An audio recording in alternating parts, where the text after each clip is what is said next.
presentation with a picture speaks 1,000 words. Or one devotee, a PhD in education, Urmila Dasi, said she learned something from me, that when making presentations, visuals help. This has lots of visuals.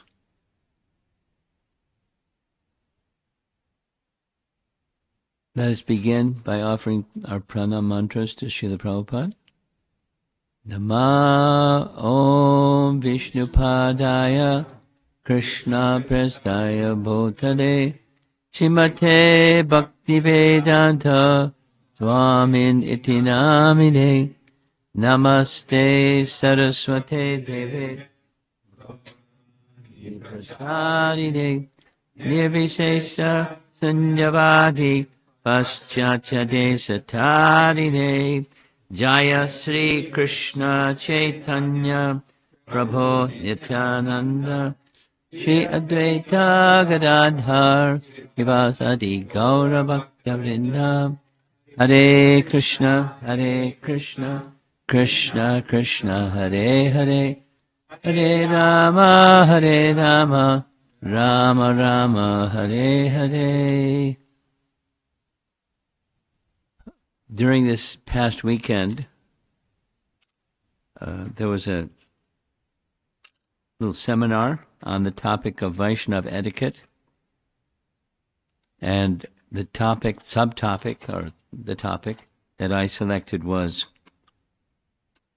respect, because without respect, how do you have relationships?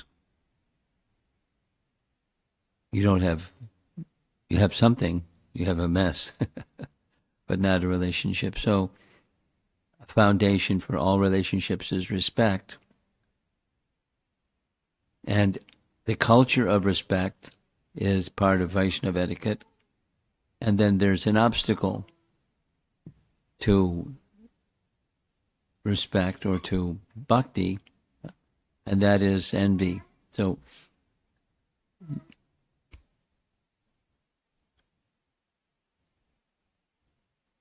the presentation is based on one chapter from Srimad Bhagavatam, Canto 3, Chapter 29. And the speaker is Kapila Dev, and he's speaking to Devahuti. I think it's good to give a little background. The first several cantos of Srimad Bhagavatam are describing the process of creation, Canto 2, Canto 3. And subsequent to the process of creation, there's the maintenance of the creation. And one of the ways that the maintenance of creation is overseen is the manus are manifested. And then, so there's 14 manus in each day of Brahma, and the first of those 14 manus is Swayambhuva Manu. And Swayambhuva Manu had 3 daughters. They kind of sound alike names: Devahuti, Prasuti, and Akuti. And Devahuti is the first one to be spoken about at length. Devahuti, daughter of Swayambhuva Manu, heard about Kardama Muni. Kardama Muni was one of the direct sons of Lord Brahma, and a great yogi, a brahmana, and a great devotee. And she had a hankering, a desire to become his wife. So when an introduction was made between the two, Kardama Muni agreed on 2 conditions. Well, mainly one condition. The one condition is, when there's a son that's born that's of age to maintain you, then I'm going to return back to the forest. And she was okay with that. And they married. And an incarnation of the Supreme Personality of Godhead became their son, Kapila. And after he became mature, sure enough, Karamuni went back to the forest. And Devahuti is pictured here in the palace because by mystic power, Karamuni could do all kinds of things, and one of the things he did with his mystic powers, he manifested a palace for himself and Devahuti.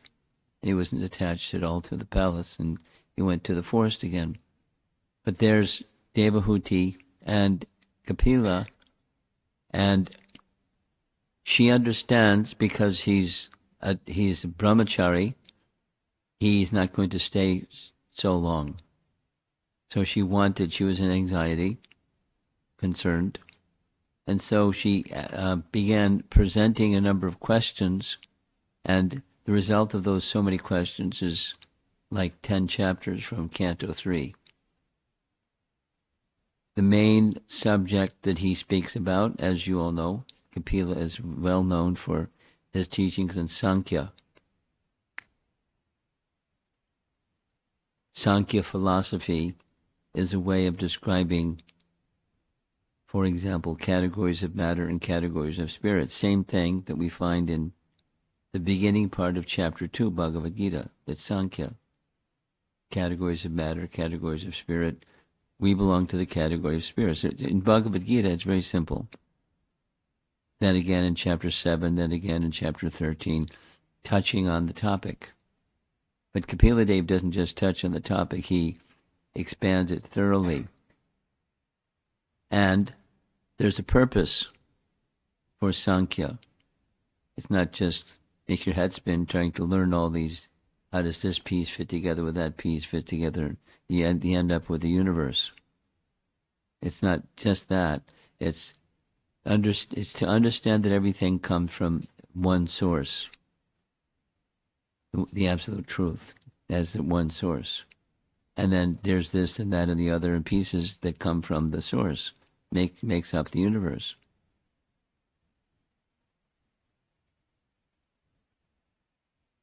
But the purpose of that is not just information. The purpose of that is, as in Bhagavad Gita, to move from Sankhya to Bhakti. So that's what chapter 29 is. The title of chapter 29 is Explanation of Devotional Service.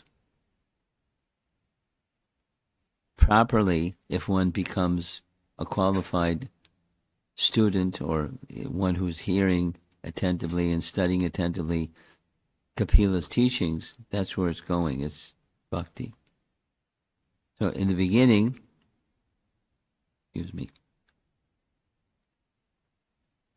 everything about how to achieve complete success in the process of devotional service is explained in this chapter. And a quick presentation. He starts with explaining what devotional service is. He gives a definition of pure devotional service. And then he expresses to attain that devotional service and pure devotional service.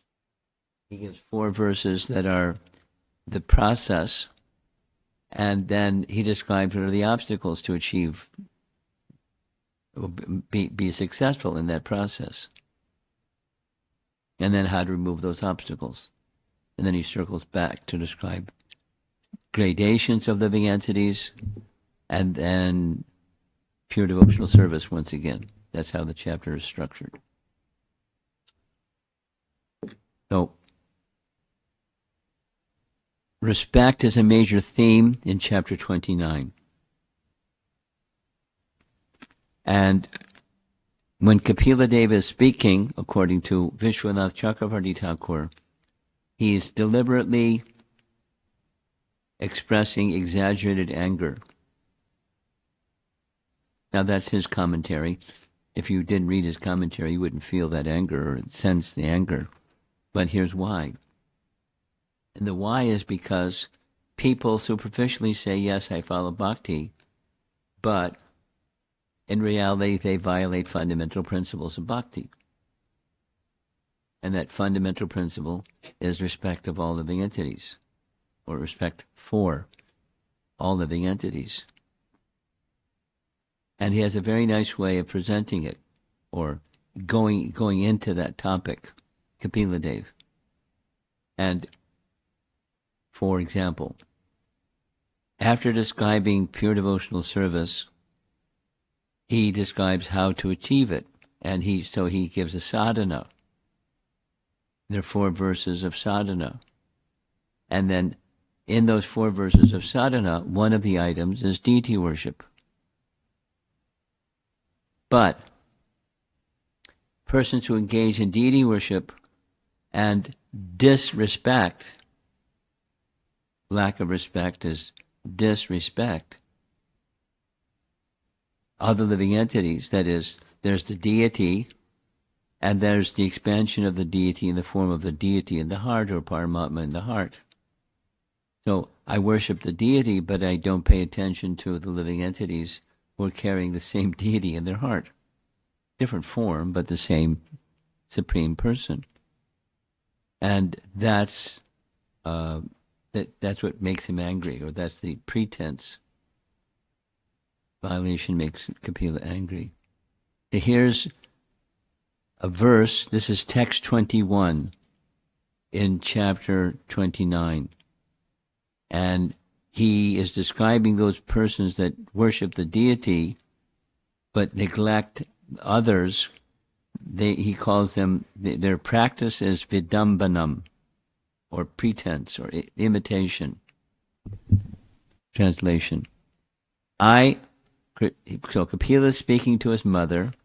Imagine your mother, and you're speaking to your son is speaking to you, and he's identifying himself in very clear language. He's the Supreme Person.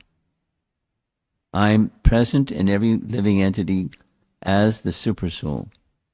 If someone neglects or disregards that Supersoul everywhere and engages himself in the worship of the deity in the temple, that is simply imitation, vidambanam.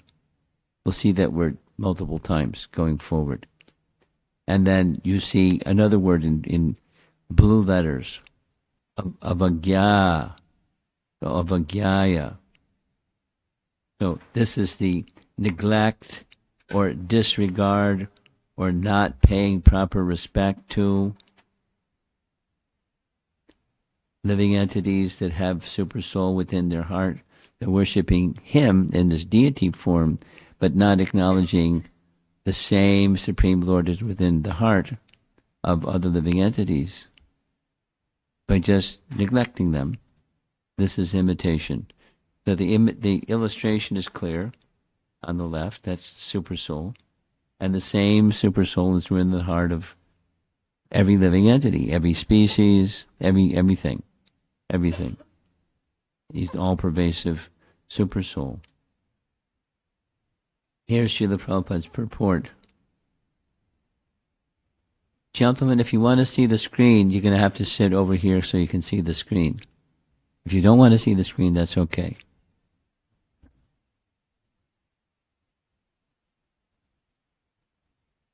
Come on in. It's lots of space. Front row seat. Look at this. In purified consciousness or Krishna consciousness, one sees the presence of Krishna everywhere.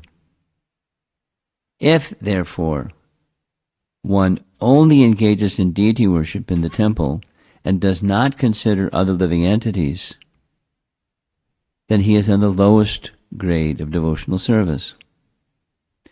One who worships the deity in the temple and does not show respect to others is a devotee on the material platform in the lowest stage of devotional service.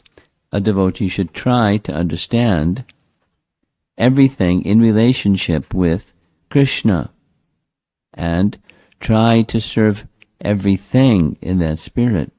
To serve everything means to engage everything in the service of Krishna. If a person is innocent and does not know his relationship with Krishna, an advanced devotee should try to engage him in the service of Krishna. One who is advanced in Krishna consciousness can engage not only the living being, but everything in the service of Krishna. So it's a nice painting. This is Krishna. Krishna's all over the place. He's in the trees, in the camel, he's in the fruit in the trees, in the peacock, he's everywhere. Ultimate success.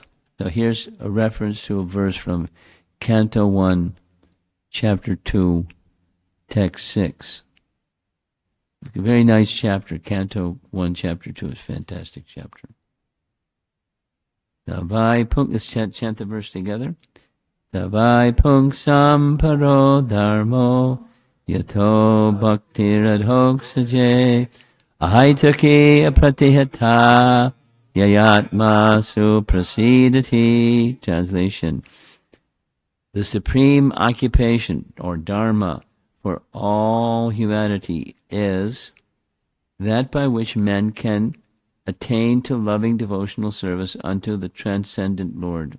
Such devotional service must be unmotivated and uninterrupted to completely satisfy the self.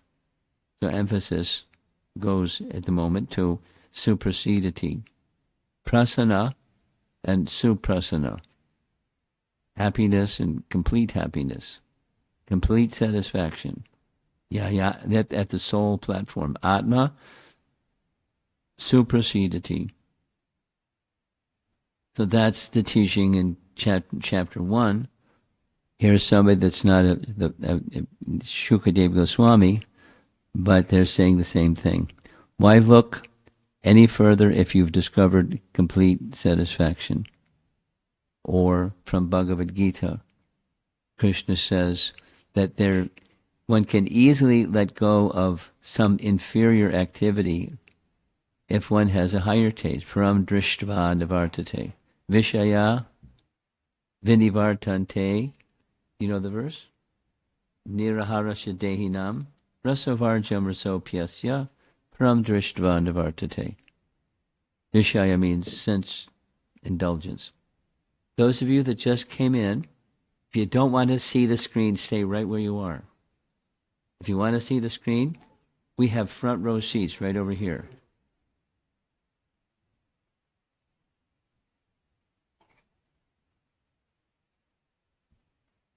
All right, nice going. That's courtesy. Thank you.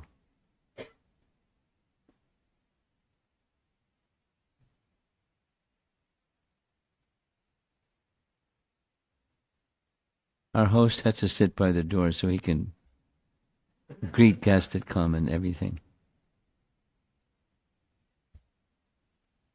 Okay.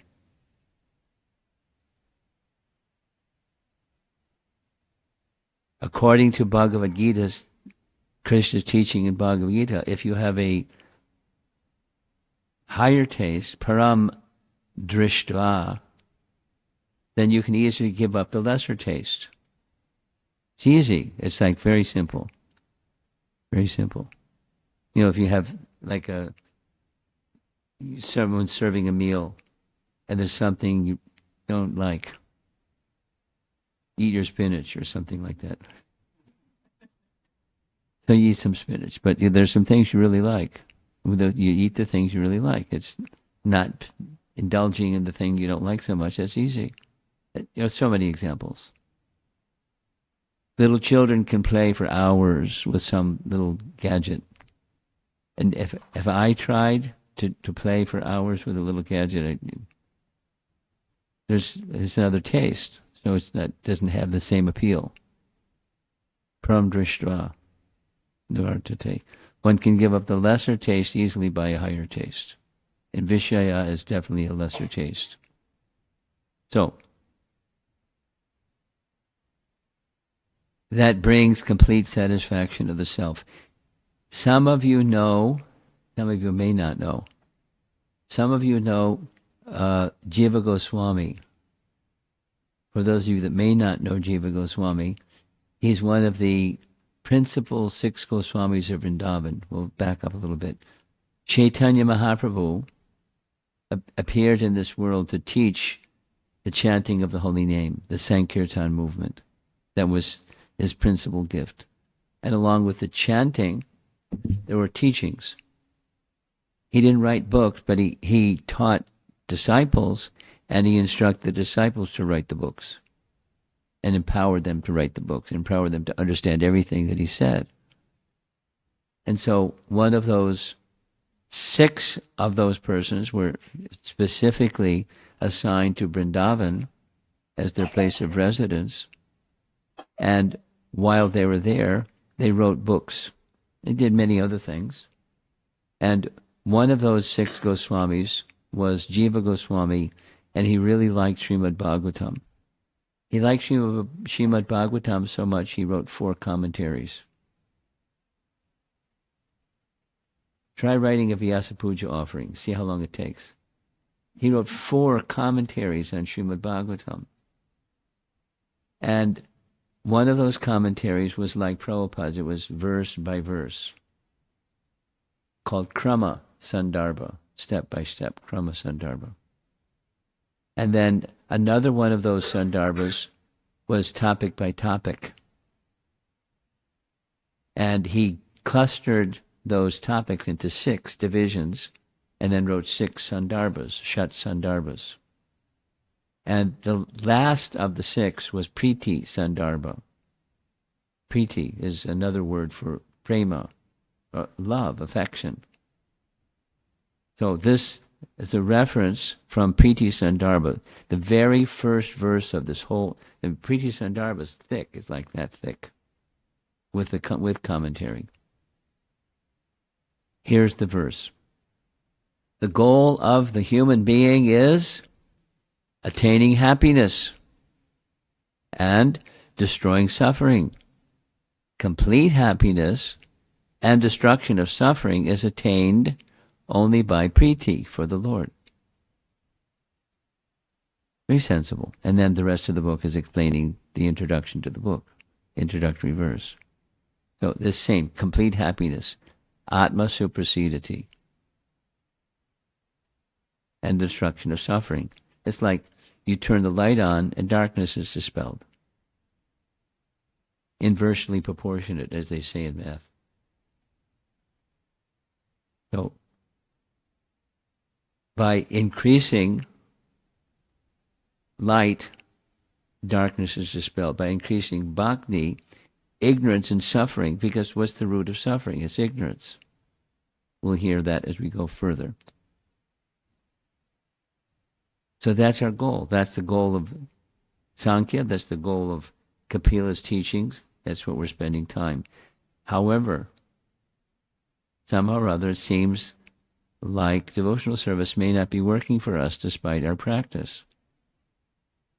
Meaning, yes, there's some relief of the distress of material existence, but we hear about the happiness or the attainment of higher stages of consciousness, and we may not be at those higher stages of consciousness despite our chanting and our reading and our practice.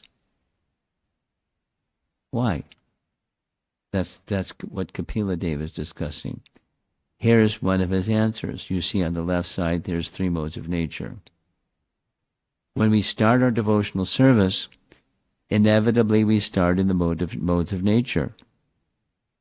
We cannot suddenly jump to a transcendental level, so our devotional service is faulty due to its being performed with ulterior motivations. Goodness, passion, ignorance within the modes of nature. And the mix, even when there's any one of those 3, there's a mix of the others. And that's the starting point. Here's a little chart, if you like charts. There's the 3 modes on the left. And then the motivation. Motivation was mentioned. So that's, the motivation of a person who's in tamas, destruction, pride, anger, get back, envy. The Sanskrit phrase that's used in this chapter 29 is bina drik. Bina means separate, just like Bina Prakritir Ashtada. Krishna speaks of his eight separated material energies. Prakriti, Bina Prakriti. Earth, water, fire, air, ether, mind, intelligence, and false ego. That's 8. So Bina, it means separate. Seeing separately. Seeing separately. Not seeing the source, not seeing the supreme, just seeing what I want or what I don't want, without any compassionate feelings. So then, passion, everyone knows that one, desire for enjoyment or opulence, showing one's greatness, because that brings one happiness to show one's greatness. And notice on the right side, there's the same phrase is used both with rajas and sattva. That is pratak bhava, or the spirit or desire for objects other than the Lord, that's rajas, and desire for liberation other than pleasing the Lord, because that's bhakti, pleasing the Lord. So those in the mode of goodness, starting point is they're suffering from karma, and they want freedom from that suffering. Same as we said for Priti Sandarbha. People want happiness and relief from distress.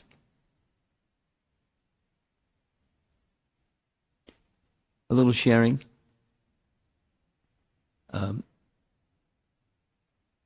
One of the activities that I personally dedicate myself to is visiting universities. Where there are clubs, programs conducted at universities, go to that place and be a guest speaker for whoever's conducting that program. And generally when I'm invited to go to those places, they'll either ask me for a topic, or they'll ask me to make some suggestions for a list of topics. So commonly I give like a list of 5 to 10 topics. You want to guess which topic is most popular? The one that's most popular? Overcoming negative emotions. Art of meditation. There's a reason, because there's a lot of suffering, and they don't like it. You don't like suffering. I want freedom from suffering, please, and the emotions that go with that suffering, please. Thank you very much. So how do I get there? So sattva is persons who are striving in that direction, and one of the ways they do is making dutiful offerings. Dutiful in the sense of it's because it's a duty, not because I have love for the Lord. I do because of it's a duty. It's good. I do good things because it's good to do good things. I don't do bad things because it's bad to do bad things. Dutiful. And then there's a goal, commonly, dharma, artha, kama. Because if I get artha from nice dharma, I want to enjoy. And that's the carrot that is on the end of the stick, is the searching for the happiness that comes from for performing duties nicely. I mean, it's saying it kind of grossly, but even if it's subtly, that is a tendency in human society for people who are religious. They have an expectation they'll prosper because of being a religious person. And so we follow this formula, that ritual, and it'll bring prosperity.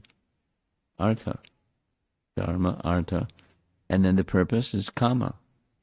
And so what's on the right side is the objects. It could be physical objects, or it can be liberation. As that's an aspiration. I'm at the center, not Krishna's at the center. So here's a nice, straight from the Sanskrit, and then the translation from chapter 29. I'll read. The manifestation of Unadulterated devotional service is exhibited when one's mind is at once attracted to hearing the transcendental name and qualities of the Supreme Personality of Godhead, who is residing in everyone's heart. Just as the water of the Ganges flows naturally down towards the ocean, such devotional ecstasy, and uninterrupted by any material condition, flows towards the Supreme Lord. Now, some of you are probably a little bit familiar with Queen Kunti's prayers, Canto 1, Chapter 8. Prayers of Queen Kunti. They're fantastic. So she has a verse that says exactly this. She makes the same comparison. Just like the Ganges flows forever downstream towards the sea, similarly that my mind flow forever unobstructed towards you. And that's pure devotional service. She's praying in a nice way for pure devotional service. But she's already a pure devotee. But she's speaking directly to Krishna, appealing to him for that pure devotion to enter her heart. And the immediate next verse, to prove that this is the highest stage of consciousness, Kapila Dev gives an example. A pure devotee does not accept any kind of liberation. He lists the 5 kinds of liberation, even though they are offered by the Supreme Personality of Godhead. And a classic example of that is Dhruva Maharaj. He started with material motivation, big time. He wanted to get back because his stepmother insulted him. And I can't sit on the lap of my father.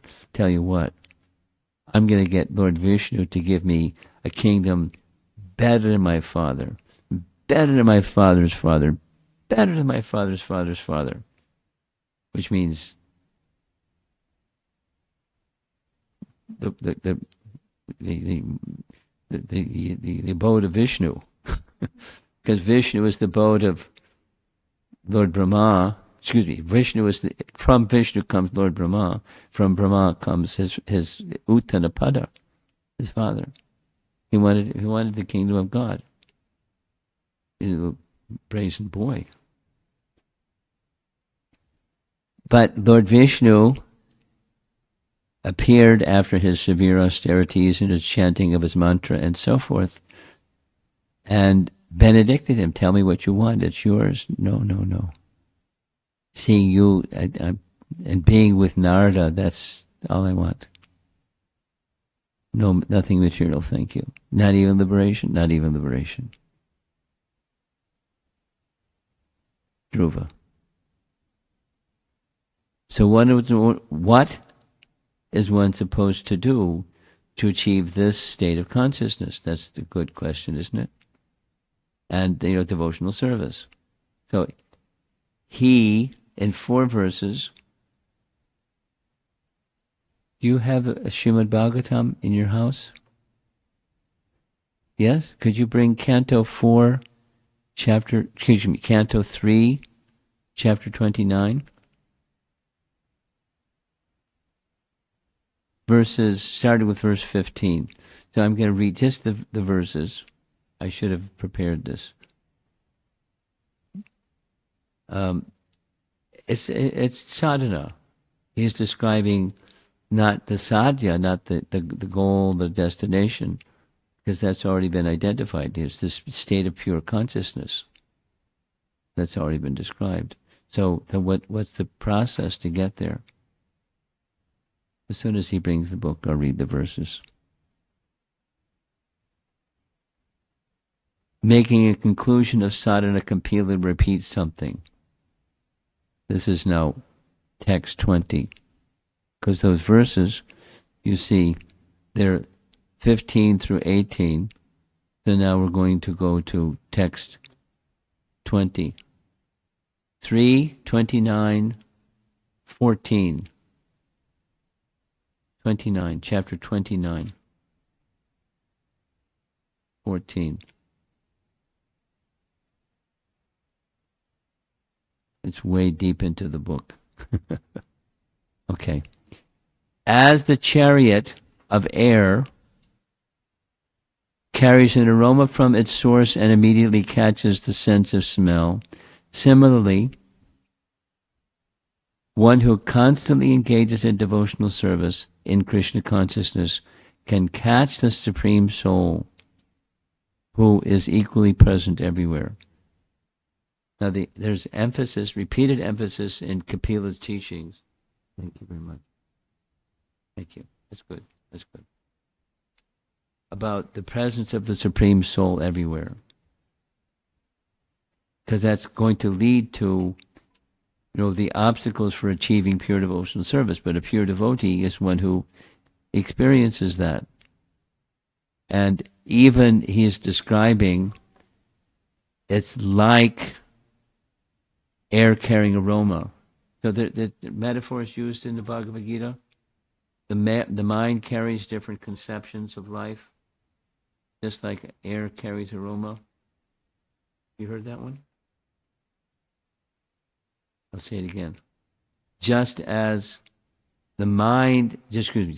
air carries aroma, the mind carries conceptions of life. You have a conception of life? We all do. Where'd you get it? From association.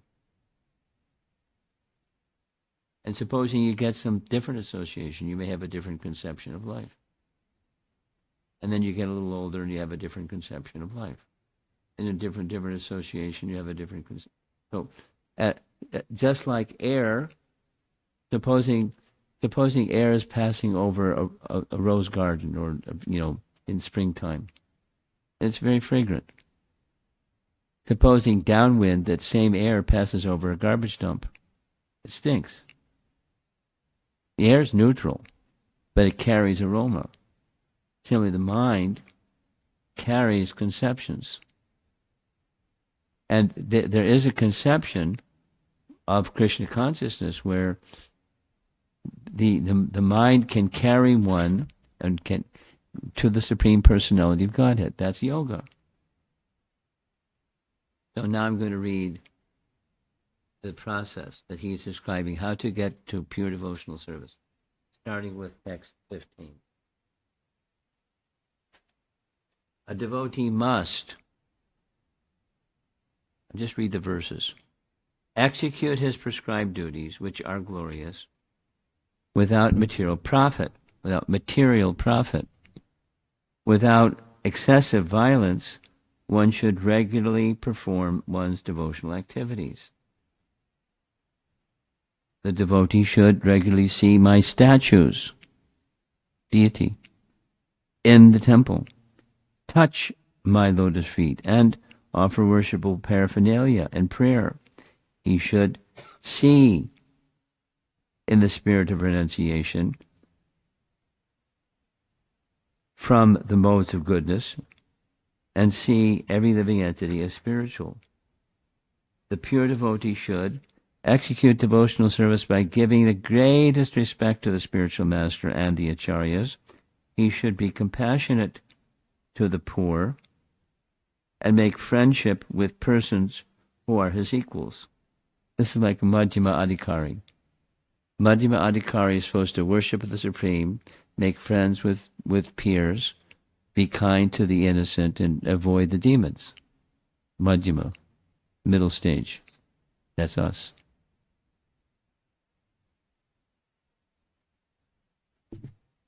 But all his activities should be executed under regulation and with control of the senses. Final, a devotee should always try to hear about spiritual matters and should always utilize his time in chanting the holy name of the Lord. Now, when he's speaking at the early stages of Satya Yuga. It's not that in Satya Yuga they didn't chant the holy name. The holy name is for all the four yugas, but especially significantly important for this age. Always. Dhruva, the early stages of Satya Yuga, he's chanting Om Namo Bhagavate Vasudevaya. That was his mantra. So chanting is for all ages. That's the point. His behavior should always be straightforward and simple, and although he is not envious but friendly to everyone, he should avoid the company of persons who are not spiritually advanced. So this is, this Madhyama position. He's describing the sadhana for a Madhyama, the practices for someone in this beginning stage. And it can bring one to the stage of perfection. So this is verse 21. Now, the characteristics of someone who has achieved pure devotional service, we'll hear more about this as we go forward. When our consciousness reaches a certain stage, or Brahmabhuta, then the activities in devotional service obtain the power to bring the soul to the Lord. Not much endeavor is required to be near the Lord. One's subjective experience of devotional service becomes increasingly powerful. So who knows the Brahmabhuta verse? Someone raised their hand if you know the Brahmabhuta verse. Could I hear it?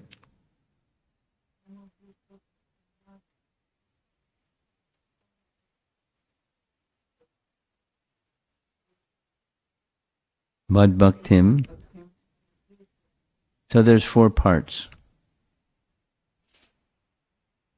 It's describing to Mad Bhaktim Labhate Param. One achieves the stage of devotional service when Brahmabhuta means self-realization.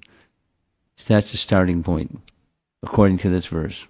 Brahmabhuta Prasanatma, that we heard that verse, Suprasidati Prasanatma, same meaning.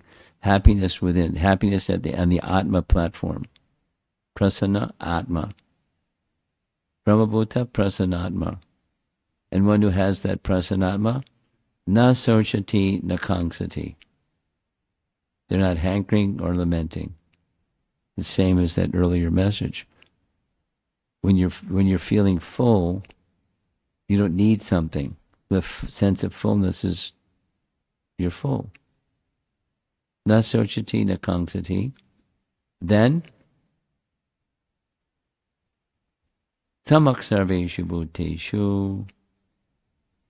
Seeing all living entities equally. Seeing all living entities equally doesn't mean you can't distinguish anything. You can't see one form of life from another form of life. We don't go embrace a tiger. We make distinctions about forms of life. But the soul within, that's the sama.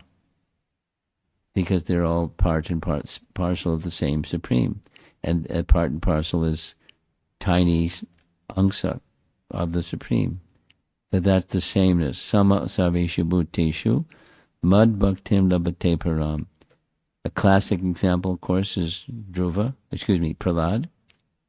And he was in such a state of consciousness, nothing could disturb him, nothing could harm him. Although he was subjected to many dangers, but he survived those dangers in a state of Krishna consciousness. And the message here is, once there, there may be some endeavor to get to that stage, but once in that stage, it's spontaneous. In our conditioned state, it's almost impossible task to always remember Krishna. Our devotional service doesn't have that power. So if you're supposed to have that, but you don't have that, what? Catch-22. You damned if you do and damned if you don't. Kapila explains, this is 21 now, what causes the power of devotional service to be blocked? Here it is. I am present in every living entity as the Supersoul. If someone neglects or disregards that Supersoul everywhere and engages himself in the worship of the deity in the temple, that is simply adambanam, or imitation. That's not complimentary. There's nothing wrong with imitation. Just like a child, commonly, they'll imitate what mom and dad do. If mom and dad go to the temple and come before the deity and offer pranams to the deity and pay obeisances or offer something in the hundi or bring some flowers or make some gift to the deity, the children, just naturally, they'll imitate. That's how people learn. You want to raise a question? Huh? Imitation? Nice question. It means you see and you try to replicate that which you see.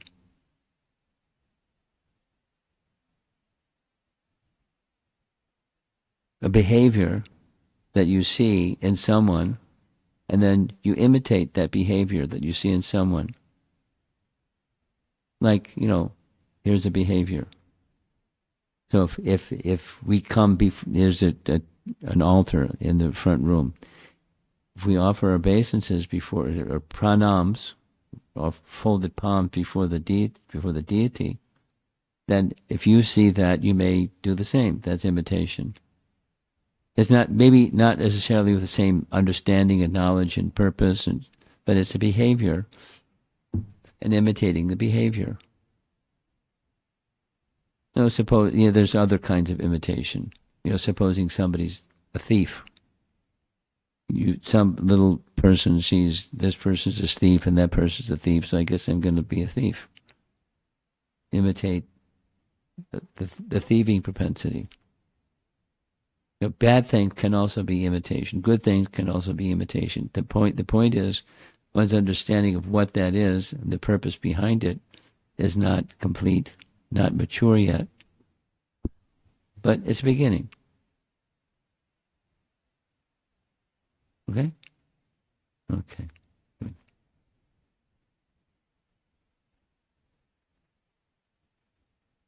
So in the next, starting with text 21, 22, 23, 24, those first 4 verses, 4 times he repeats the same message. And the same message is, unless you understand that the Lord is in every living entity and respects every living entity, then you're not going to achieve anything in devotional service. You can, or it'll be very restricted, very much blocked.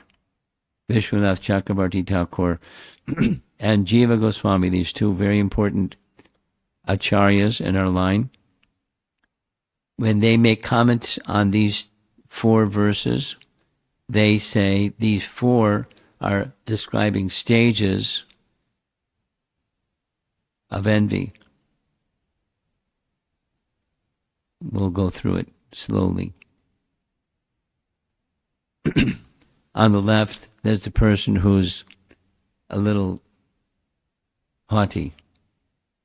And he may be with another person, but he's not paying much attention to the other person because he's kind of haughty, little conceited and proud. So there's avagya. You saw that word in verse 21. Avagya. Little arrogant, or neglecting others because of that arrogance. And then it gets a little darker. Upeksha is turning away. We'll go through this slowly because it's important. It's thicknesses of envy, according to our acharyas. Dvesha, hate or animosity, and then criticism or offense. Sadhuninda. So we're going to go through these 4. You'll find these terms in the writings of our acharyas. There's these 2 acharyas. Bhaktivinoda Thakur also elaborately discusses. We'll hear what he has to say about these. Each stage grows more severe, both internally and externally. So here's text 21 for the 3rd time. Avagya means looking down upon others. There's the Sanskrit vidambanam, or imitation. So there's a fellow, he's worshipping the deity nicely, and then over there behind him is a sadhu, over by him is a dog, over there is a cow, over there's some other people, and he's just ignoring them completely, paying no attention, although the same Supreme Lord is within the heart of all these other entities, all these other living entities, and he's just ignoring them. So ava gya. Ava means looking down, like an avatar, one who descends, avatar. Ava, it's the meaning of that phrase. And gya means to know. So ava gya means to look down upon others, or condescension, or feeling oneself a little above others. And that's a type of envy. And it's a type of envy because within that person, there's Supreme Soul. And what makes me better than the other person, it may be something to do with the covering, but it's more my attitude. And ultimately, it's my attitude towards the Supreme. It appears as a haughtiness or pride. Outwardly, nothing may be said, but there's a feeling. So maybe you have had experience being with people like that. They hold themselves a little aloof, and they can be more exaggerated, but they think highly of themselves, and they're kind of isolate themselves from others, and they do some worship, they do some devotional something or other, but according to this teaching of Kapila Dev, and our acharyas describe it, it's not complete. We'll say it's immature. So here's a person who's worshiping the deity, but ignoring the other individual who's also there, as if they don't even exist. According to Vishwanath Chakravarti Thakur, this one of these commentators, he says that this avagya is a trait that weakens bhakti. Just like clouds in the sky, supposing it's not night, but it's daytime, and the sun is shining. But sometimes there's a little light clouds in the sky. The sun is always shining the same brightness and heat and light, but that same brightness may not get to us because there's some cloud covering. And sometimes it's thicker clouds, and sometimes it's stormy clouds, and sometimes it's hurricane. You can't see the sun at all. Although there's light, you can't see the sun at all. Similarly, so this avagya weakens the power of bhakti.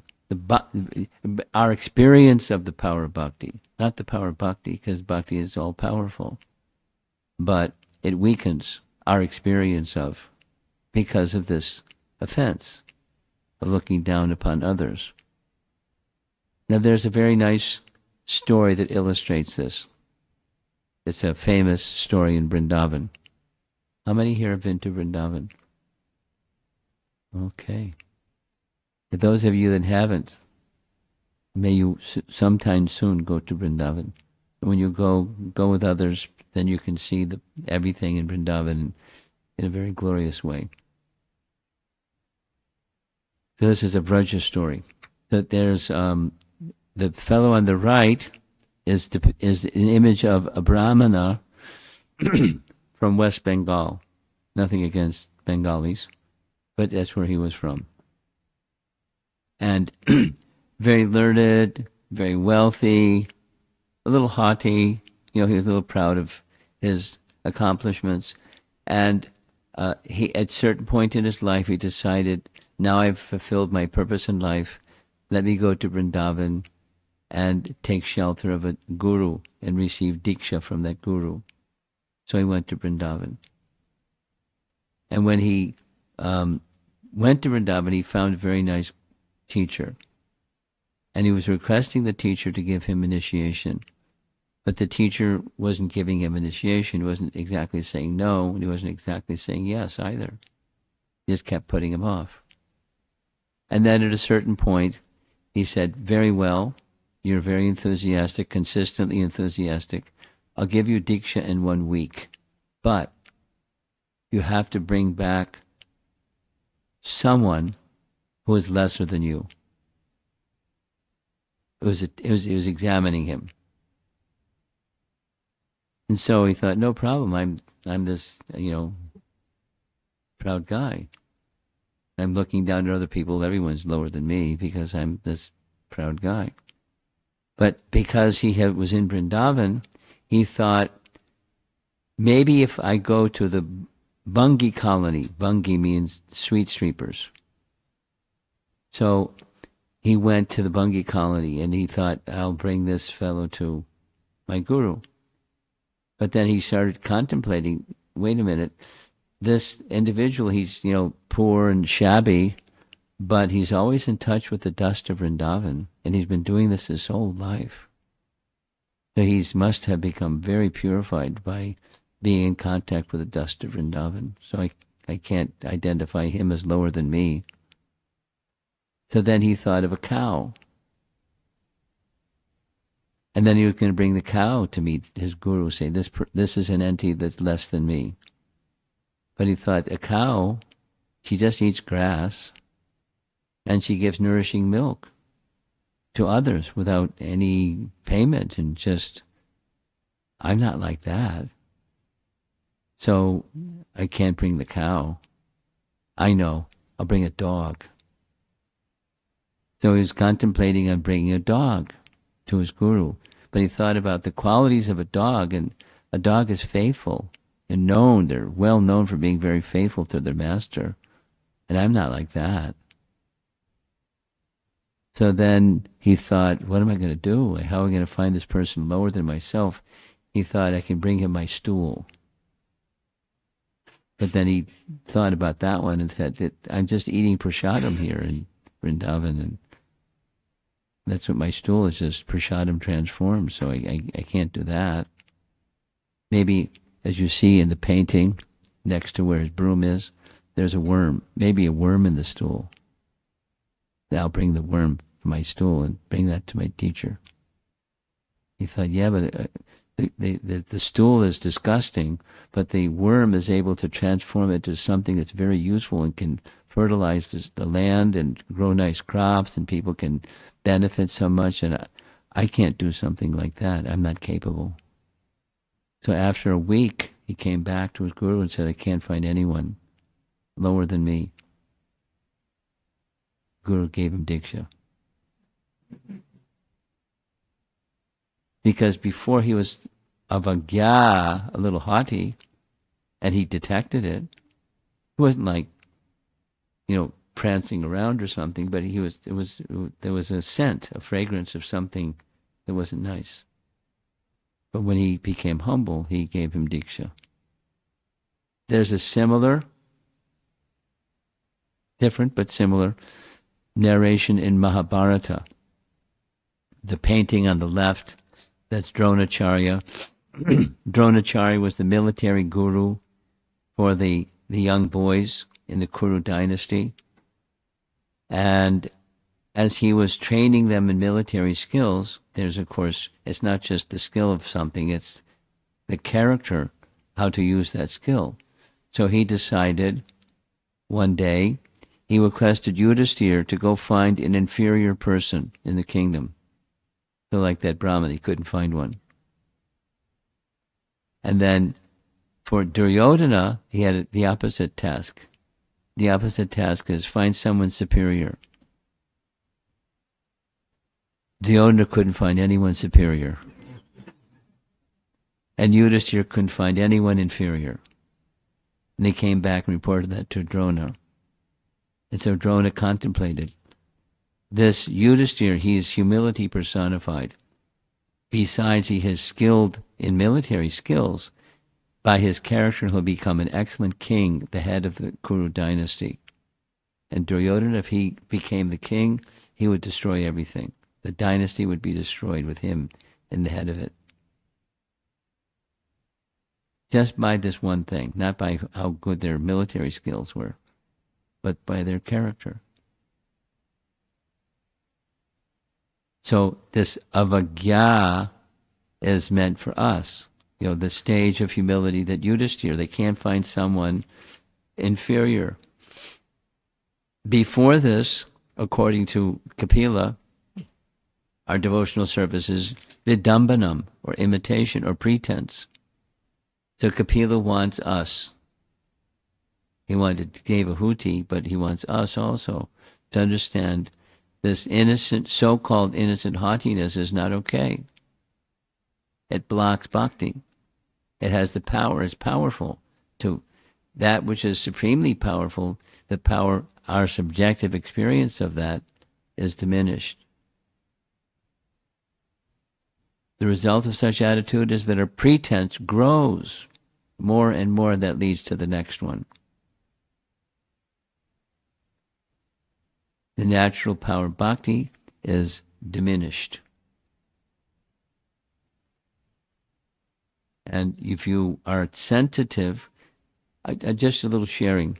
Somebody in North Carolina was watching these classes that we were conducting in Naperville, and he had, he thought very deeply about this particular avagya, and he said, I didn't notice it was there, but now it's becoming very noticeable, and it's just it rules my life.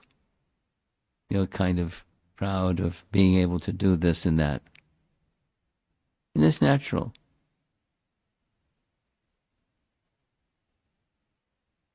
And our modern, it's hard to say, but our modern education helps to produce that kind of haughtiness. Because in order to, just like some of you probably know, because I've gotten like 4 letters recently. In India, the system is when you're in 10th grade, there's a national exam.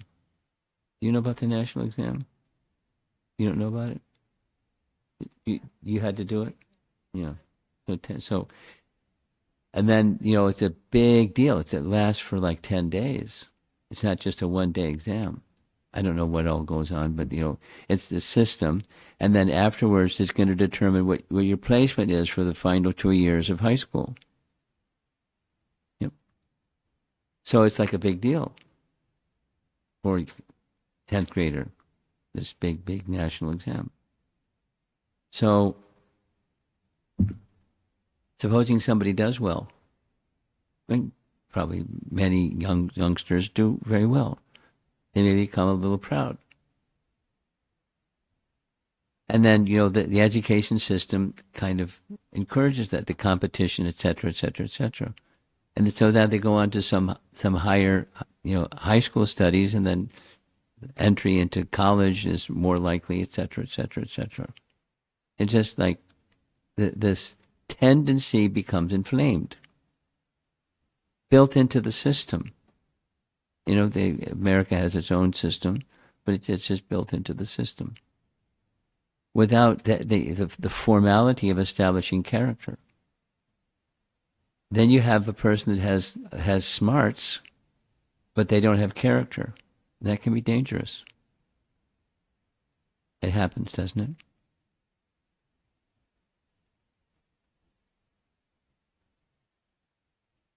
And that feeling is, devotional service is not all that I expected it to be in terms of satisfaction. Yen atma suprasidati.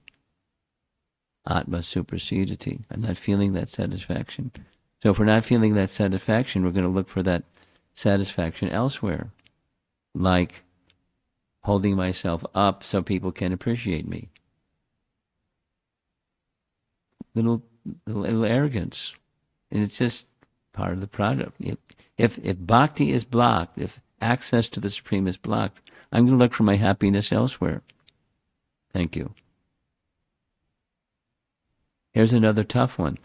Even if there's a slight difference between what we are doing when we're with others and when we're alone, this is also vidambana, or hypocrisy. And it grows. in the disrespectful attitude towards others, and that's the next stage. So at the earlier stages, it's easier to correct. When it becomes more mature, it's more difficult to correct. Prabhupada's very simple formula. If you start to feel that you're higher than someone, catch yourself and see their connection with Krishna. As they're connected with Krishna, how are you above them? As they're connected with Krishna, as you're connected with Krishna. So we have to see everything connected with Krishna. That's the message. That's the theme of this whole chapter. Bring our consciousness in that way, so we're seeing the connection of all things, people and things, with Krishna. And now comes the second stage, or the further advanced stage of this avagya. And that is, the haughtiness now turns to, I want to avoid others. Upeksha. Here's the verse in text 22. One who worships the deity of Godhead in the temples, but does not know that the Supreme Lord as Paramatma is situated in every living entity's heart, must be in ignorance, and is compared to one who offers oblations and ashes. Now generally, swaha, you take ghee and you pour ghee into the flame.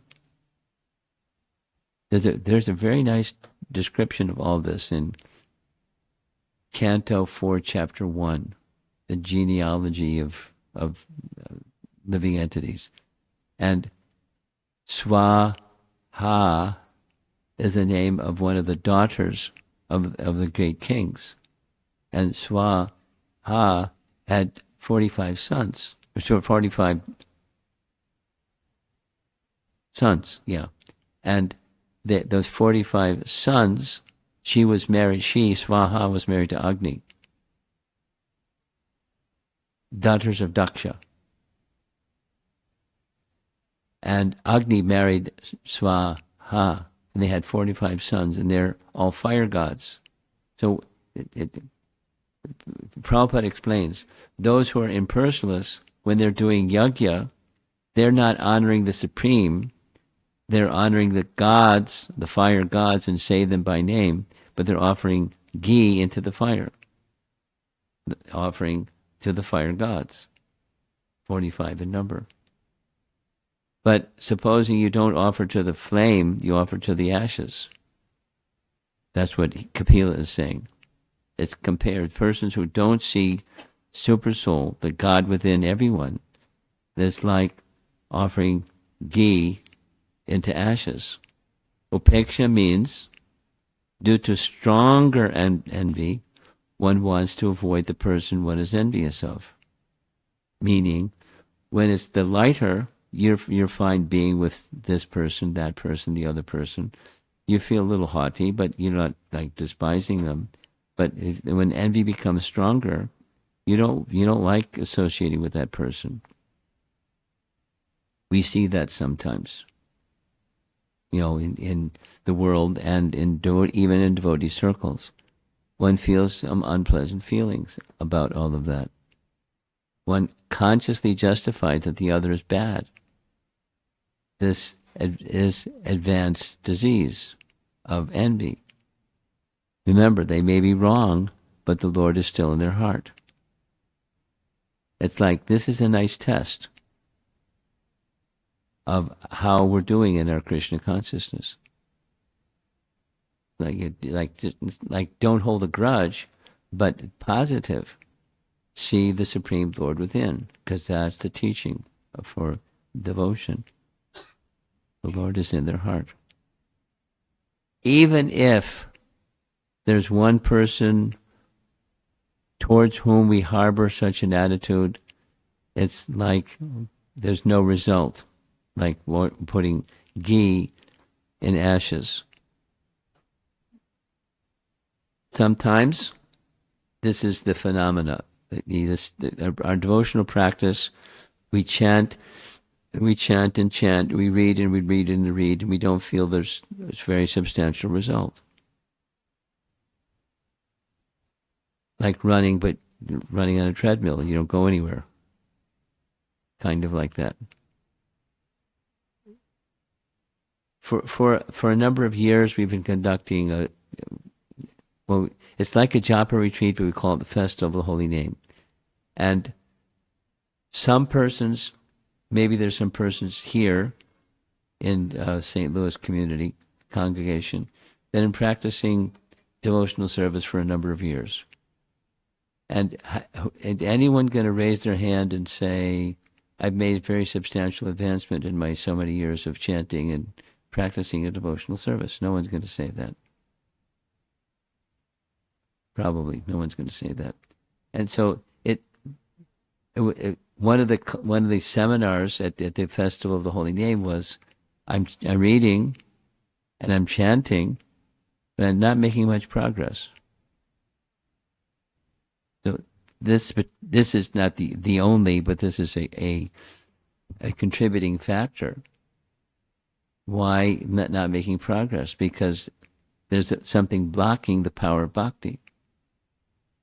There's nothing wrong with the bhakti. There's something wrong with the attitude towards other living entities, seeing God is within other living entities.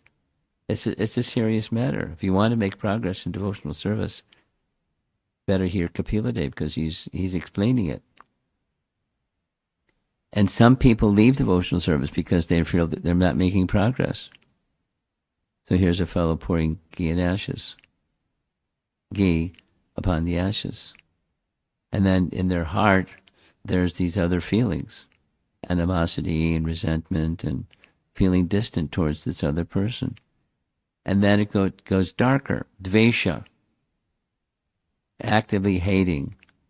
So the act of hating is, here's the translation of his verse. This is 23. One who offers me respect, but is envious of the bodies of others. Notice in the Sanskrit, the second line, bina darshanaha. Bina darshanaha. That's, envious of other bodies. Or the bodies of others, and therefore a separatist, bina darshana, never attained peace of mind because of its inimical behavior towards other living entities. So how we regard other living entities is really important in bhakti. A worship, mad arpanam, worship the Supreme. That's important. One of the four things in that particular verse. Manmana bhava mad bhakto madhyaji mam namaskuru. Four things. Mami vaishati satya pratijani paryosi me. One can hold Krishna very dear through these four things.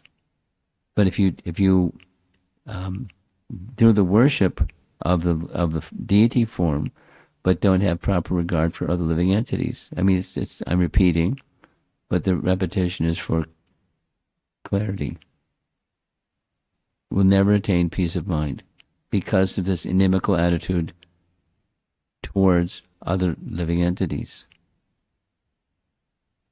Or, this is not a Bhagavatam verse, it's a secular man. We cannot pray in love and live in hate and still think we're worshiping God. Putting it in simple language. So more on this dvishita or dvesha.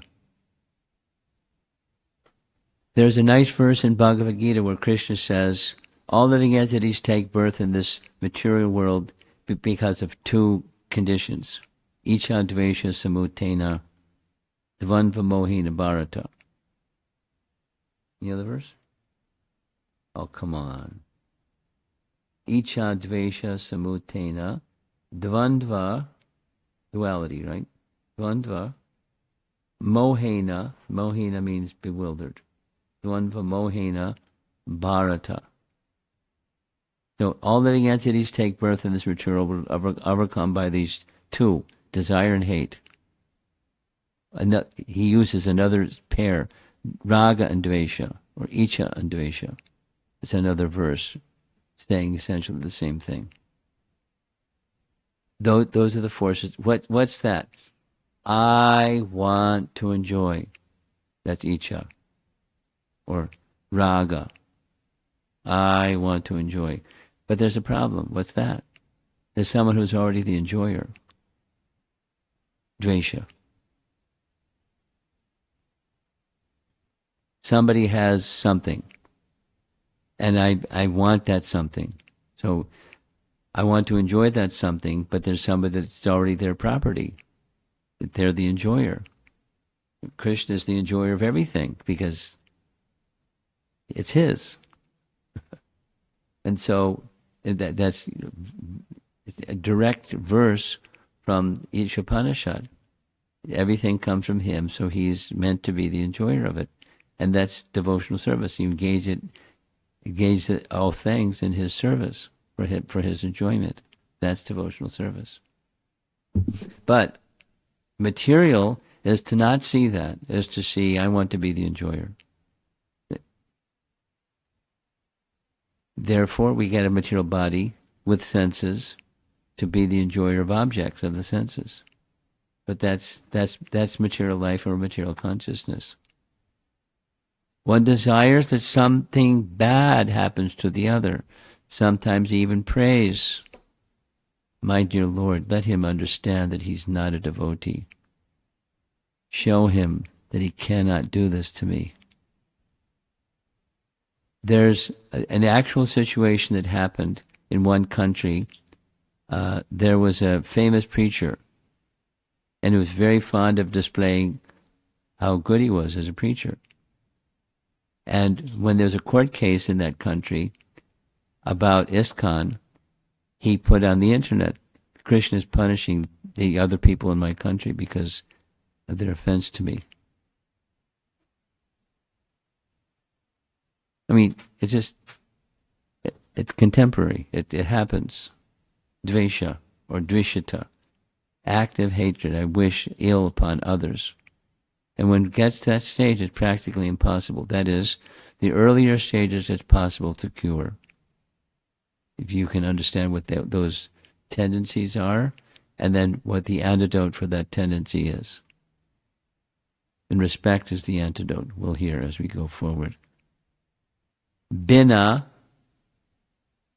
darshanaha. Sometimes Prabhupada uses this language, a separatist.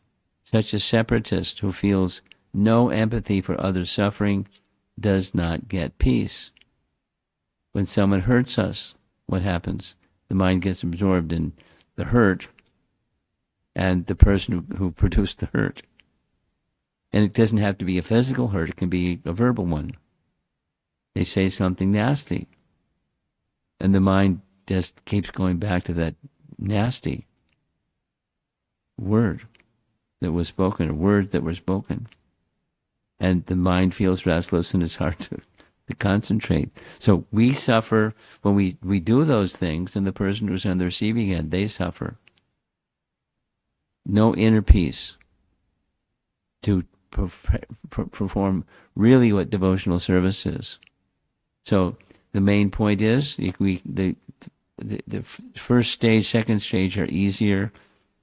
The third stage is more difficult. And then comes the fourth stage. Sadhu Ninda, or Amanina, Amanina, Avamanina.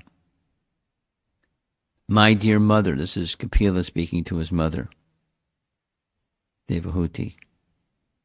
Even if he worships me with proper rituals and paraphernalia, a person who is ignorant of my presence in all living entities never pleases me by the worship of my deities in the temple.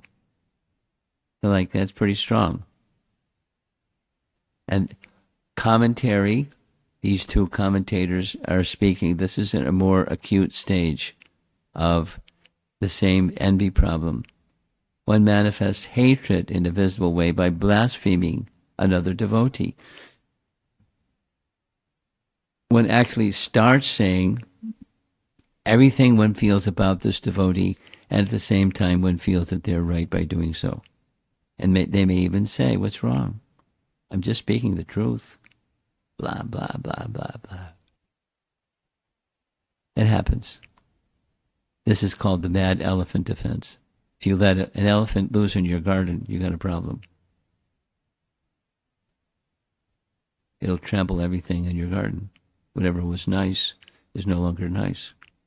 So offense, this kind of offense, blaspheming or vilifying or criticizing a devotee, is very serious.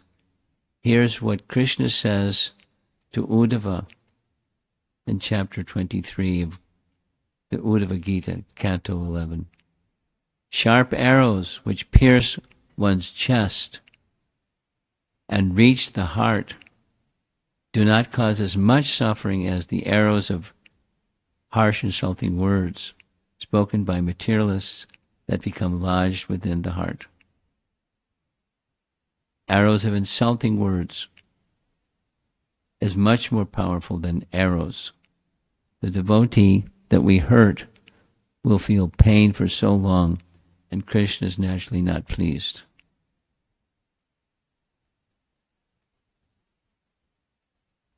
So what to do? Here is Draupadi. You know the story. I'll narrate the story quickly. For a number of years, Pandu very much desired, although he was the emperor, he was crowned the emperor of the world, and the capital was Hastinapur, but he liked being in the countryside.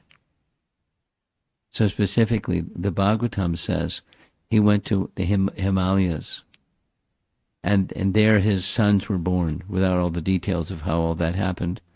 And by the time he died, Pandu died by a curse that came to him. The eldest son was Yudhishthira. He was 16 and a half years old.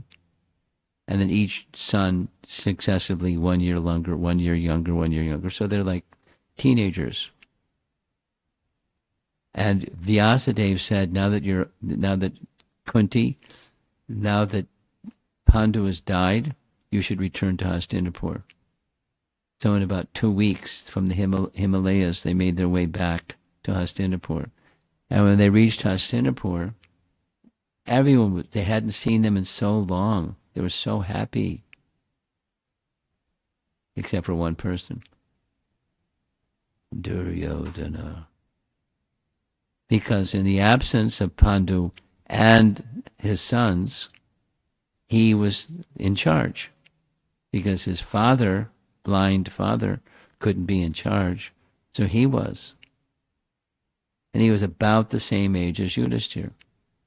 He was born a little bit after Yudhishthira. So when they came back to Hastinapur, there was a big commotion, and the plan was, we'll divide the kingdom in two. I mean, Yudhishthira was the king, but so they gave him a forest. Thank you very much for a forest, Khandava forest. And then something happened. You know the Mahabharata narration. In the forest, Agni had a problem, a health problem, because it's too much ghee, and he needed some of the herbs that are in the forest. So he tried to devour the forest by forest fire. But whenever the forest fire began, by Agni's arrangement, Indra poured down buckets of rain. So Agni made a request of Arjuna, please allow me to heal my illness. So he did. He protected the front with a whole sheet of arrows, so that the fire Agni could get the fire. Get the herbs for his needs.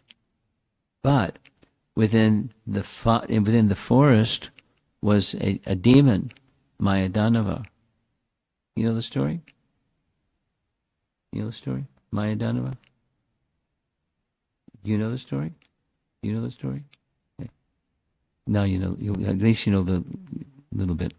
Mayadanava came out of the forest and asked Arjuna for protection. So Arjuna protected him. He saved his life from the forest fire. And Mayadanava fell at his feet and said, "You saved my life. Please let me do some service for you." And Arjuna said, "A Kshatriya gives protection to people not to get some reward. That's like bribery. We don't do that. So thank you, but no thank you." And then Krishna said, "Accept his offer, because you're in the forest. He is very gifted. He can build a palace for Kunti, Draupadi, and all your brothers, and he's really good. So it's just allow him to build a palace in the forest." So he did, and it became Indraprastha. And when the palace was built, there was a big festival, and in the big festival they invited all the devotees, all the Kauravas from Hastinapur, come check out our palace. We're having a big festival. So the nature of that palace was, it was kind of a mystical place, meaning where there's land that looked like water, was water that looked like land.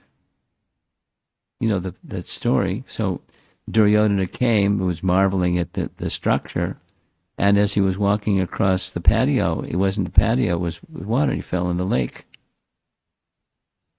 And you see there's Draupadi. Now, in the Bhagavatam, it says Krishna had come with his queens, and the queens were laughing at Duryodhana having fallen into the water. And Yudhishthira said, "Don't do that. That's not nice. He's a noble person." And Krishna said, "Laugh." Because Krishna wanted the war. Krishna came for the purpose of annihilating demoniac kings, and Duryodhana was one of them. So there's Draupadi laughing also, saying, "Like father, like son." Because of this, the whole war broke. Duryodhana was remembering this all the time. The words of Draupadi lodged in his heart more than any arrow or any weapon or anything. The words can, choose your words carefully, please, because it can be very detrimental. So here's more on this fourth verse, 21, 22, 23, 24. And we're almost done. How much pain can one inflict upon a living entity by our harsh speech, as Draupadi and others? By this the Lord is never pleased. The Lord does not want anything to do with such a person. That's what he said in verse 24. A person who is ignorant of my presence in all living entities never pleases me by the worship of my deities in the temple. And one won't feel Krishna's presence. If you're not feeling Krishna's presence, how are you going to be happy? Krishna looks away from such a person. We all have some envy because we take birth in the material world. Raga, dvesha, or icha, dvesha, envy. Having a body is like a flag saying, guess what's inside? So, what to do with that fact that's there? Conclusion, see you tomorrow night. Because the next set of verses is the remedy. And the hint is the remedy for this tendency is respect. It's just move in a different direction, in the direction of respect. And there's ways to offer respect, etc., etc. We'll hear about that as we go forward. But so the title of the chapter is Explanation of Devotional Service. And he started with, what devotional service is, what's pure devotional service, the way to come to pure devotional service in 4 verses, and then further amplification of the nature of pure devotional service is that persons don't even, if they're offered by the Supreme Lord liberation of these 5 kinds, they decline. It's so powerful. At the same time, then these next 4 verses, however, there's something that's capable of blocking our experience of the power of bhakti, these 4 stages of envy. So now we're going to hear what to do about that.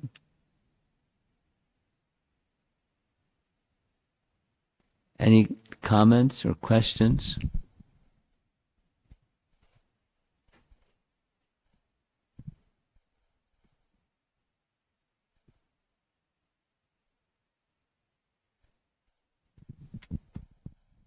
Hare Krishna Guru Maharaj, wonderful lecture. Sometimes devotees, they get, they want to confine with you, and they start getting a little bit kind of aggressive towards other devotees when they give descriptions and what they did and what they, talk about their behavior, and they expect you to almost feel like, I guess, to at least listen to them. Yeah. Join in the party. And I noticed that if you kind of push away a little bit, or if you try to, especially if these people are kind of senior to you, and you feel like you want to, I don't know, maybe to some degree kind of at least let them know in a subtle way that they might be engaging in some kind of offense, they get irritated, and almost feels like maybe I'm committing offense towards them by doing that. Is that possible? Oh, it's not always possible. It happens, but it's not an offense. A better question is, what should you do when that situation comes? What should you do when that situation, you're confronted with that situation? That's really the right question. Yeah, yes. That is my question. Yeah. Okay.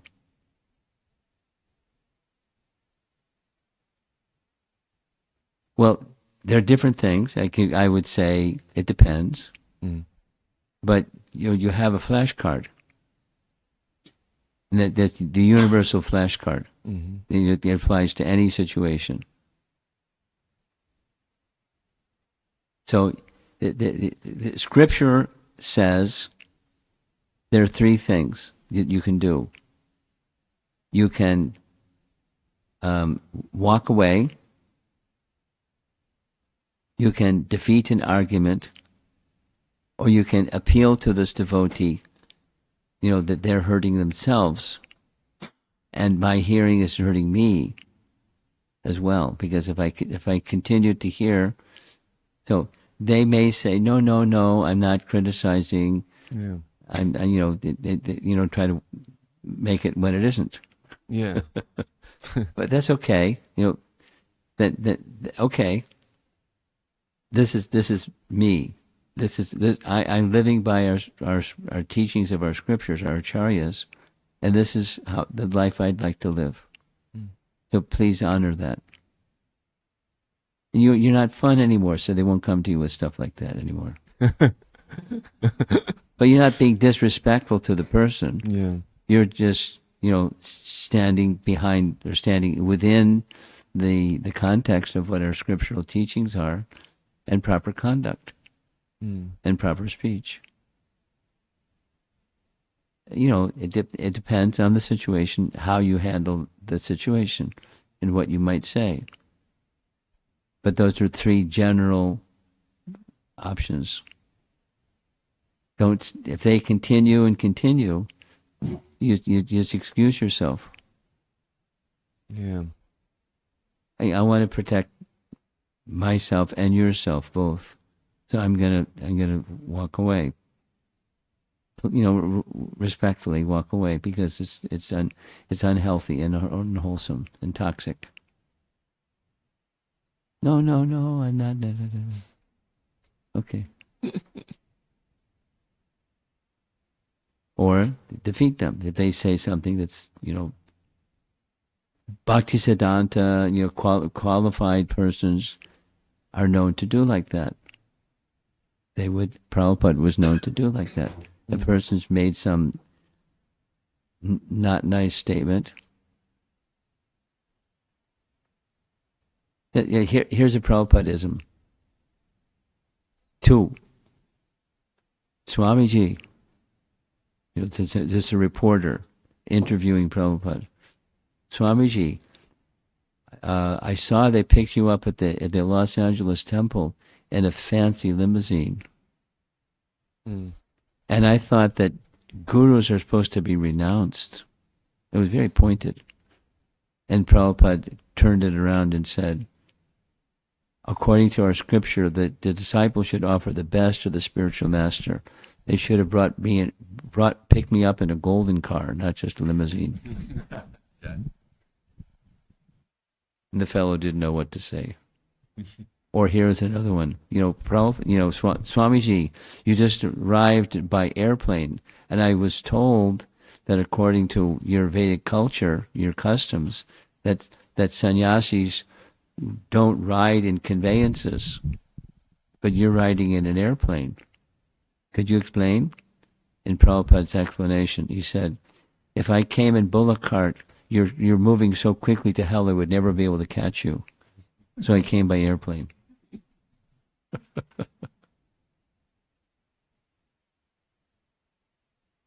No, that's Prabhupada. We not so clever, but depends on the circumstance. That's why it's prefaced, it depends. So the person, the circumstance. In this case, it was blatant, nasty, trying to, defile him. Prabhupada just turned it around. But if it's a like you're saying, the context is a devotee, and someone that's in some ways a senior to you, devotee, by one way or another, there's these 3 options you can look to. But so if you have start with read Prabhupada's books regularly, so you know what's what, and if something like that comes up, you know what that is. It's not in the category of bhakti, and we don't indulge in those things. But you don't want to be disrespectful, but you don't want to indulge in those things, or have them, become more sullied by doing those things. So is there something that I can do or you can do when those situations arise? Okay. Thank you. Someone else?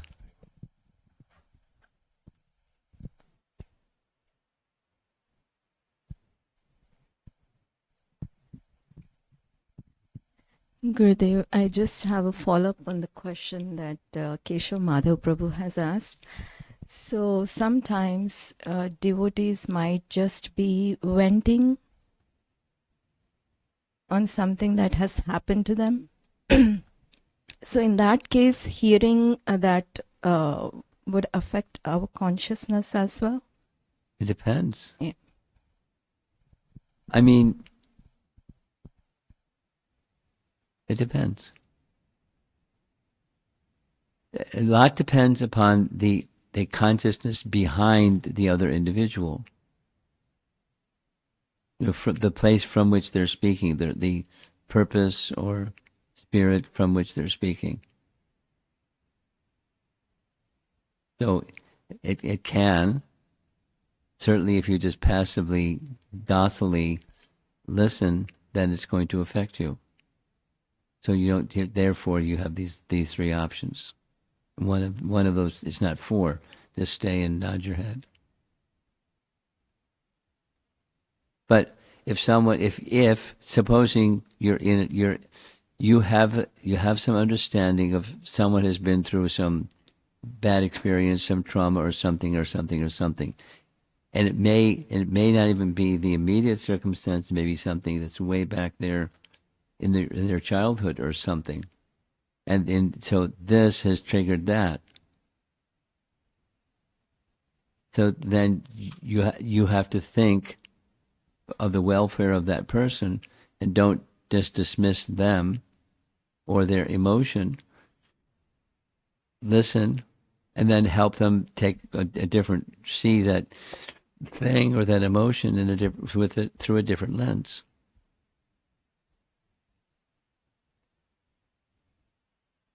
Like, for example, here's one. There's so many examples. Many people, when they do something or say something harsh, it's because there's some hurt inside, and they're expressing the hurt that's inside, and therefore they say or do something that's not nice. But where's it coming from? They're hurting inside. So if you understand that, then you're not, back to your question, are you becoming impacted negatively, karmically, or with an offense? No. But your intention is to help them feel differently than the way that they're feeling. You melt their hearts so that they can hear from you something other than what they're feeling. And that's not easy. But so that if that's a purpose, and you have a relationship with that person that permits that kind of transformation, then you're not gathering some reaction from hearing what they're saying.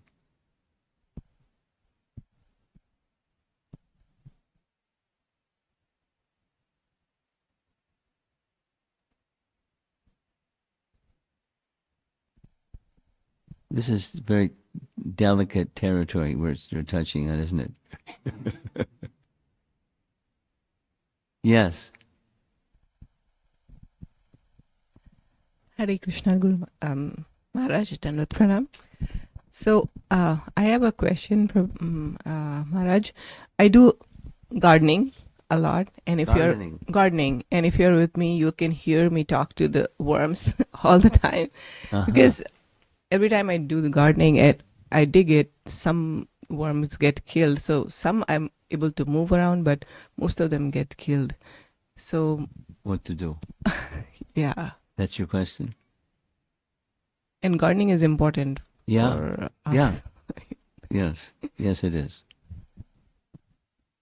Well, we're going to be touching on that exact topic a little bit later.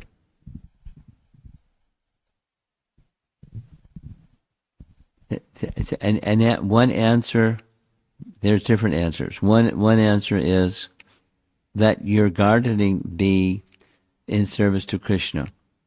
So in some circumstances where there's some destruction that comes unavoidably, we want to avoid, but unavoidably comes in the course of service that you're doing.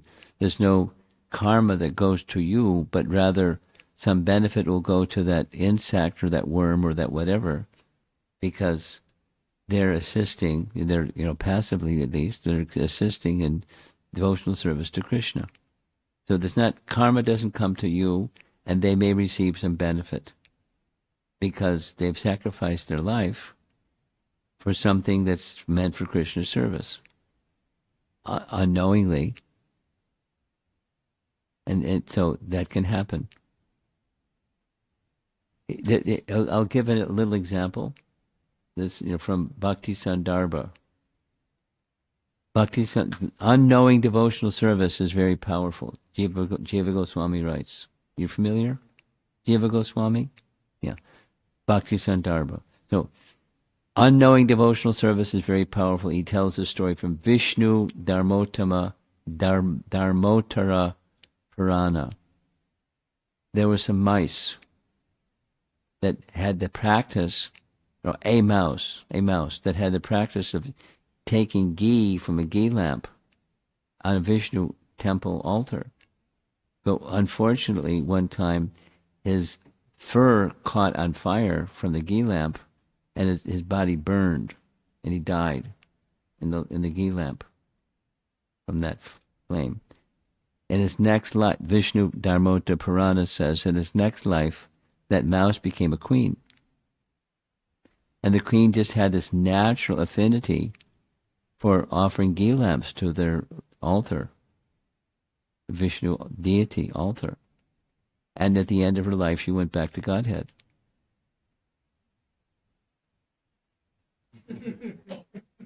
So he repeats that, he says, and then he tells a story and then he comes back.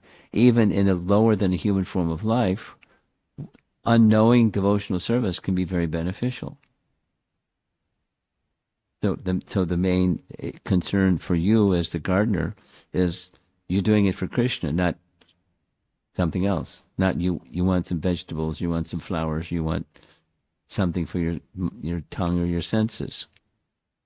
You want to make some service for Krishna. And then benefit will go to that entity.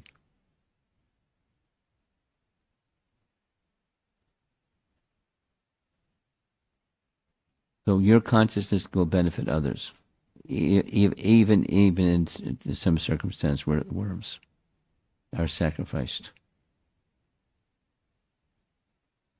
Prabhupada speaks like this, in general sense. Don't walk across the grass unless you're walking across the grass in service to Krishna. Because living entities and the grass are being squished by your feet and the insects and whatever.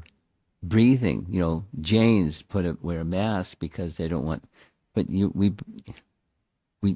breathe and engage in service to Krishna, and so that's not, destruction may come, etc.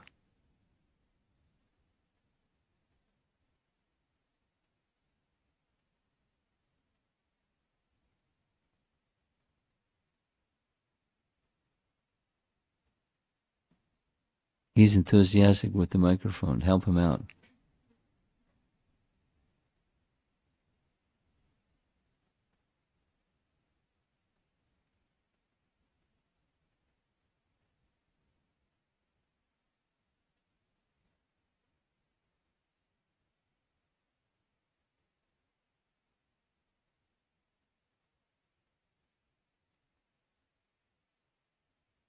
Okay. Just go ahead. I can hear you. So sometimes we, yes. Go ahead. Just don't. Some people talk with their hand while they're speaking. And doing this. Okay. So we have some friends who are not devotees. So some kind of functions like a marriage or baby shower functions that they will invite us, which we, since we have a relationship with them, so we may end up going there. Yeah. Just to respect their connection also. Yes. So in those circumstances, they know that we are Krishna devotee and we don't eat meat and all those stuff. But so how do we keep that part of thing? If you don't take prasadam, they still can't understand, or they'll get some little upset. You say yes to people with the preamble. I mean, they may know already, but then you spell it out. You're dear to us. You start on the warm note. We're coming because you're dear to us, and this wedding is because you're dear to us. And there is something inside us in relation to you're dear to us, and Krishna is dear to us. So we're very, as we're respecting you, we're respecting Krishna, and this is what Krishna wants. So here's the boundaries. Is that okay? We'll come and we'll but et cetera, but there's certain things that we're not going to do. Is that okay? Ahead of time. If they're friends and you're coming because they're friends, and they'll likely accept. You just please allow us to be who we are. But put it in context of affection and affection. And they can relate. Most people can relate to that. They're not just like your religious fanatics, or something. Some without an explanation, it may look like just you're following a rule, and you're being disrespectful to our rules. But if it's affection, then it moves to another platform. You follow? Yes, Maharaj. Thank you. Yeah. Hare And Krishna, then Maharaj. by that leveraging that relationship, It may not bring them closer to Krishna. That if they have respect for you, that's going to nurture their respect for Krishna because you're connected to Krishna and they know it. I just got a letter today, a text message from a devotee that was attending the yatra in Sri Lanka. And he was seated next to another fellow that he never met before. In the course of time, they discussed this and that and the other thing. And then naturally it got to discussing Krishna consciousness. And then the fellow is now regularly visiting a local temple where he lives somewhere. And, they discussed topics from Bhagavad Gita because there was no Krishna in his life before. So it can happen. And if it doesn't happen, you can be very patient and tolerant and so forth, but you also have to be who you are. And that's going to have a spiritual impact on them with respect, with affection, but the affection to Krishna along with affection for them. Okay, go ahead. Hare Krishna Maharaj. One question from Shalini Mataji. Okay. Maharaj, we sometimes see some devotees behaving little harsh with other devotees repeatedly. How to overcome our judgmental attitude towards them? The behavior is one thing, the soul is another thing. Make a distinction. My response is, how you regard that kind of behavior, the harsh speech behavior, that's one thing. And then how you regard the person, the soul within, that's another thing. So then how do you deal with that your feelings towards that harsh speech? That's the right question. And then depends upon the person. How you process your emotion about their harsh speech. But don't connect that. It's just very fundamental. Don't connect the misconduct or improper speech with the person. It's really important. That's like fundamentally important with life, social life in Krishna consciousness. And, Kapila's teachings of the explanation of devotional service. How do we do it? How do we get to where we want to go when there's something blocking? So don't fall victim to feeling ill towards the person. I'm going to tell a little Prabhupada story.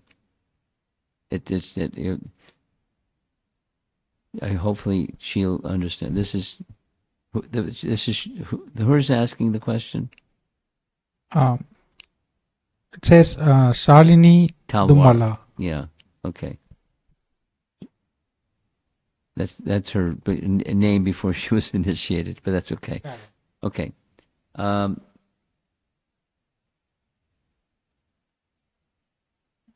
Quick. There's a longer version, but the quick version is Bhakti Tirtha Swami was an African American devotee grew up in a ghetto in Cleveland, and his family was very poor.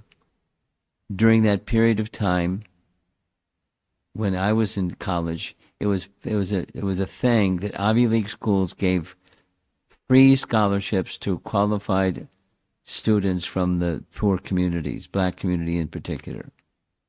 So he was given a full scholarship to Princeton University. And he graduated the president of his class and the valedictorian, the top number one achiever academically in his class. He was headed for stardom. During that period of time, that was the destination.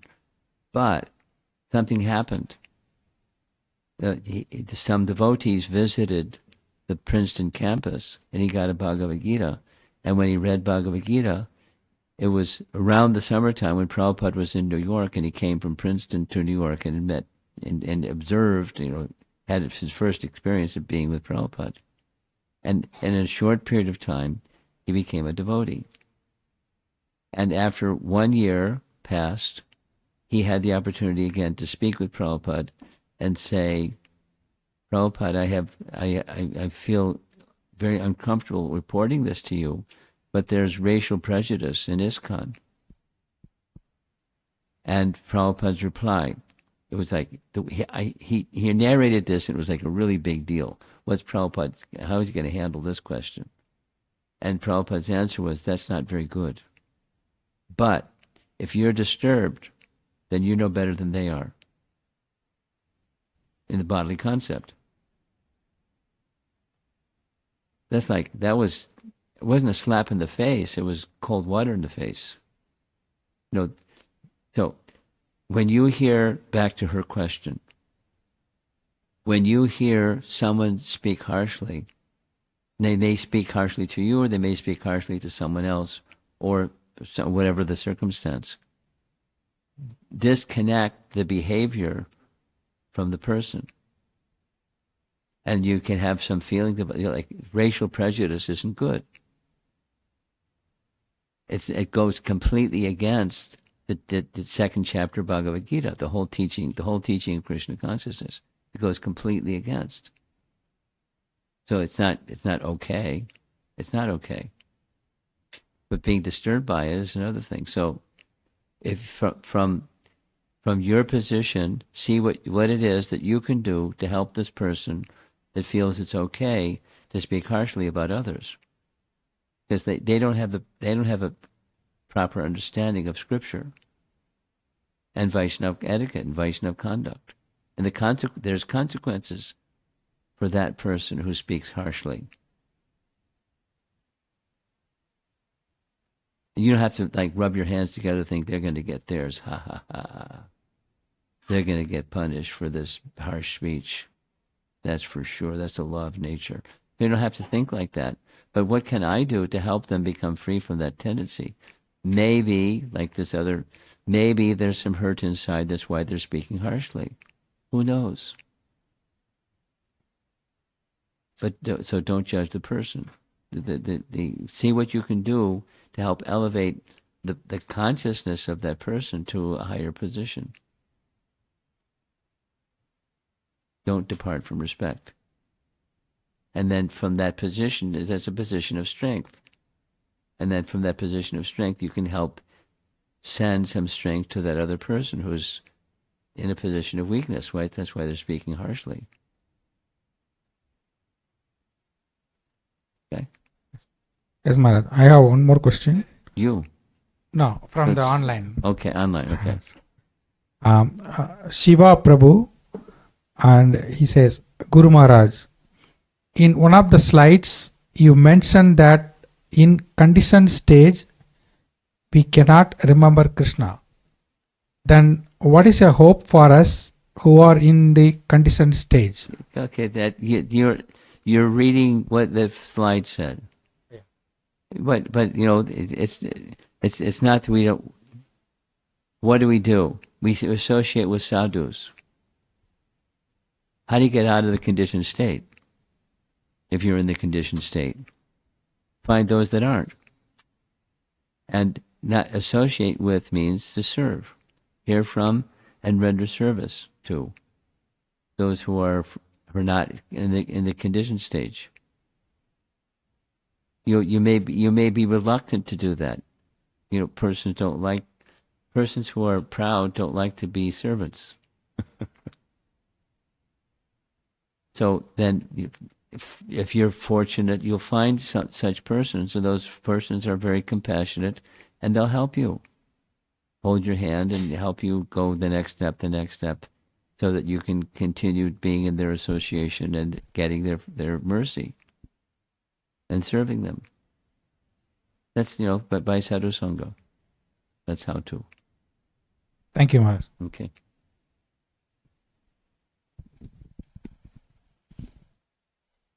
Hey, I was hoping you'd ask a question. Hare Krishna Prabhu. Sometimes at school, actually a lot of times at school, it's like I'm forced to be mean to people. Really? It's it's just hard for me to not be mean to people. They be mean to me, I be mean to them. And I know Krishna doesn't like that, so it's just kind of hard for me. Yeah. I feel compassion for you. I wouldn't want to be in your shoes. But, the world is like that. Not just, not all the world is like that, but largely. And as Kali Yuga progresses, it gets more and more so.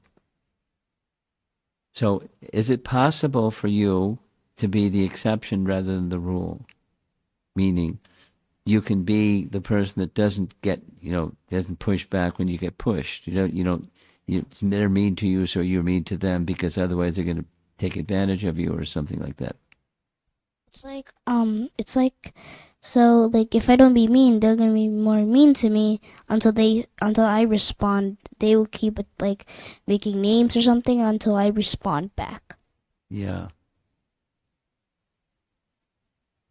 Well, the rules of children is a little different in one sense and not so different in another sense. So bhakti is your protection. It's that's like bhakti shield. Like, Prahlad, he was little. But he didn't depart from being Prahlad. And he was protected by bhakti. So you'll be protected. Exactly how it looks like, they don't leave. In one sense, if you're consistent in your bhakti life, just put it in those terms, you're not fun anymore. They'll find someone else who's fun to go pick on and be mean to, so they get somebody to be mean back because they're bullies. And you're just like, you don't have to be you don't have to be a participant in their bullying and be nasty back, because that's how you survive in the cruel world. But it doesn't get so different when you get older. I mean, the ways of mistreatment are different, but the principle is not. So how to protect yourself? Bhakti.